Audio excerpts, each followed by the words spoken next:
Humarap sa pagdinig ng House Quad Committee ngayong araw ang dalawang persons deprived of liberty na tumestigo sa umano'y pagpatay sa Chinese drug lord sa Davao noong 2016. Ang update niyan sa sentro ng balita ni Noel Talakay live. Angelique, tama ka dyan. Isinasagawa ngayon ang Quadcom hearing dito sa Kongreso. At ngayong umaga, nakafocus ang kanilang pagdinig kaugnay sa extrajudicial killing na may kaugnayan naman sa illegal na droga. At dalawang witness ang humarap ngayon dito at nagbanggit sila ng mga pangalan at kasama nga rin sa mga kanilang nabanggit ay ang pangalan ni dating Pangulong Rodrigo Roa Duterte.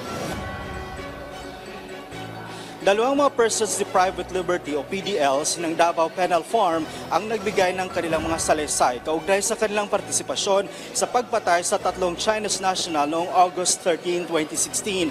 Ang mga Chinese national na ito ay sina Chun Kin Tong o alias Tony Lim, Li Lanyang alias Jackson Lee at Won Men Pin alias Wang Mingping. Sangkot sila sa illegal na droga at mga kilalang drug lords sa bansa. Sila ay nakakulong sa foreign area ng Davao Penal Colony. Ayon sa kanilang salaysay, inutusan umano sila ni SPO4 Arthur Norsales na naka-assign sa CIDG Region 11 o Davao Region. Isa ring PDL na nagngangalang Leo Pinkihan ang nagbigay umano ng patalim sa kanila para gamitin sa pagpaslang sa tatlong Chinese national. Tig 1 milyong piso umano ang bayad sa kanila bawat ulo at kapalit din ang kanilang kalayaan. Nabanggit din nila ang mga pangalan nina Davao Penal Farm Superintendent Gerardo Padilla, Colonel Edelberto Leonardo, Chief Regional Director ng CIDG 11 na bus umano ni SPO4 Narsoles at Colonel Roy Nagarman na dating PCSO General Manager noong panahon ni dating Pangulong Rodrigo Roa Duterte. Ang mga nabanggit na individual ay iniimbitahan din sa mga susunod na pagdinig ng Quadcom. Narito naman ang pahayag ni na Fernando Andy Magdadaro at Leopoldo Untulan Jr. Tan. Itong salaysay na ito dahil sa galit ko sa kanila, ginawa namin ang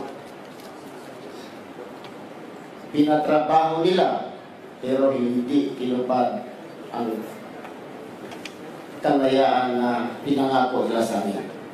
Nakiusap sa akin si SPO4 Arthur Narsulis at sinabi niya na may ipagtatrabaho ako sa iyo at may basbas sa taas.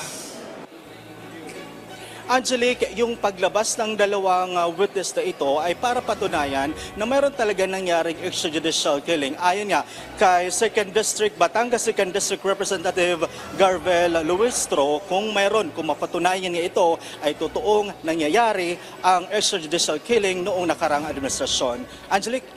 Yes, okay. Kapalit ng kanilang kalayaan di umano ay 1 million pesos din ano, at kailangan din nilang magsalita. So obviously hindi sila nakalaya. Nabayaran ba sila?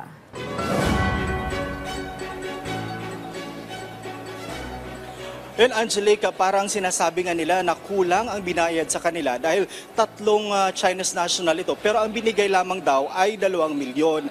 At hindi rin nagkatotoo ang pangako sa kanila na palabasin o palayain sa kulungan. Okay, maraming salamat sa iyo, Noel Talakay.